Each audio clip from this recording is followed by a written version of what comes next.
আসসালামু আলাইকুম।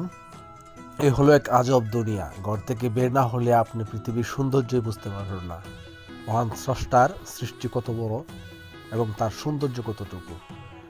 যাই হোক, আমি আমার জেলা নেত্রকোনা হতে পার্শ্ববর্তী বিভাগ সিলেট, সেই সিলেটের উদ্দেশ্যে রওনা হয়েছিলাম। এখন ওইখান থেকে আবার চলে আসছি।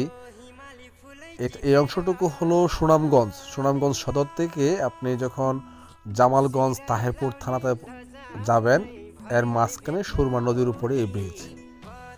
খুবই অপরূপ সৌন্দর্যের লীলাভূমি সিলেট, আর তার মাঝে এই সুরমা নদীর উপরে এত চমৎকার একটি সুন্দর রাস্তা প্লাস একটি ব্রিজ, খুবই মনোমুগ্ধকর একটি পরিবেশ, যার জন্য আমি এটা একটা ভিডিও তৈরি করে আবার আপনাদের মাঝে ছেড়ে দিলাম।